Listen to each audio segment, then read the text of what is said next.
औज़ुबिल्लाहि मिनश्शैतानिर्रजीम बिस्मिल्लाहिर्रहमानिर्रहीम अस्सलामु अलैकुम। दोस्तों, दिल्ली सल्तनत का आगाज़ ख़ानदान गुलामा से हुआ और इसका ख़ात्मा लोधी ख़ानदान पर हुआ। 1206 में कुतुबुद्दीन ऐबक लाहौर में तख्त नशीन हुआ और इसी तरह दिल्ली सल्तनत का बाकायदा आगाज़ क़याम अमल में आया। दिल्ली सल्तनत के 320 साला दौरे हुकूमत में 5 ख़ानदानों ने हुकूमत की। गौरी सल्तनत की तरफ से जनूबी एशिया की फतह के बाद इन ख़ानदानों ने दिल्ली सल्तनत पर तरतीबवार हुकूमत की, जिनमें ख़ानदान गुलामा ने 1206 से 1290 तक, खिलजी ख़ानदान ने 1290 से 1320 तक, तुगलक ख़ानदान ने 1320 से 1414 तक, सैयद ख़ानदान ने 1414 से 1451 तक और लोधी ख़ानदान ने 1451 से 1526 तक हुकूमत की। 21 अप्रैल 1526 को इब्राहिम लोधी को ज़हीरुद्दीन बाबर ने पानीपत की पहली जंग में शिकस्त देकर दिल्ली सल्तनत का खात्मा कर दिया और ये सल्तनत मुगलिया सल्तनत में जम हो गई। ख़ानदान गुलामा 1206 से 1290 तक हिंदुस्तान में सल्तनत दिल्ली पर हुक्मरान रहा। इस ख़ानदान का बानी कुतुबुद्दीन ऐबक था, जो शहाबुद्दीन गौरी की अफवाज का जर्नैल और हिंदुस्तान में गौरी सल्तनत के हिस्सों का मुंतज़िम था।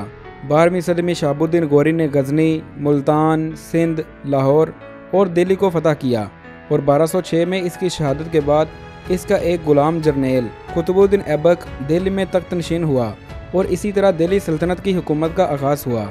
1206 में गौरी की शहादत के बाद कुतुबुद्दीन ऐबक ने गौरी सल्तनत के हिंदुस्तानी हिस्सों पर अपनी हुकूमत का ऐलान कर दिया। इसने पहले लाहौर को दारुल हुकूमत करार दे दिया, जिसे बाद दिल्ली मुंतकिल कर दिया गया। कुतुबुद्दीन ऐबक 1210 में घोड़े से गिरकर इंतकाल कर गया, जिसके बाद उसका एक गुलाम अल्तुतमिश तख्त पर बैठा। अल्तुतमिश कुतुबुद्दीन ऐबक का दामाद भी था और अल्तुतमिश के बाद आने वाले तकरीबन तमाम सलातीन इसी की औलाद में से थे, जिनमें इसकी बेटी रज़िया सुल्ताना भी शामिल थी। रज़िया सुल्ताना एक बहादुर खातून थी।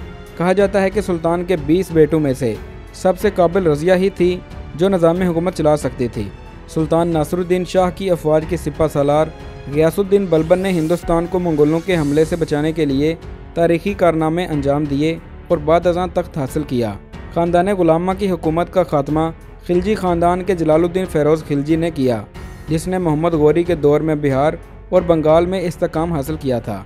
दोस्तों, ख़ानदान गुलामा के सलातीन की फहरिस्त ये है: सुल्तान कुतुबुद्दीन ऐबक, सुल्तान आराम शाह, शमसुद्दीन अल्तुतमिश, रुकनुद्दीन फ़ैरोज़, रज़िया सुल्ताना, मुइज़ुद्दीन बहराम, अलाउद्दीन मसूद, नासिरुद्दीन महमूद, गियासुद्दीन बलबन, मुइज़ुद्दीन कैकबाद। दोस्तों, ये ख़ानदान हमें सिखाता है कि मेहनत और काबिलियत की बदौलत कोई भी ग़ुलामी से हुक्मरानी तक पहुँच सकता है। आज भी हमारी तारीख़ की ये बाब हमें समाजी इंसाफ और मौक़े की मसावत की अहमियत याद दिलाते हैं। अगर आप लोग पाकिस्तान के तारीख़ी शहरों की डॉक्यूमेंट्री देखना चाहते हैं तो इसके लिए हमारे इस चैनल को सब्सक्राइब कीजिए और बेल आइकन पर भी क्लिक कीजिए। मिलते हैं एक नई वीडियो के साथ, तब तक के लिए अल्लाह हाफिज़।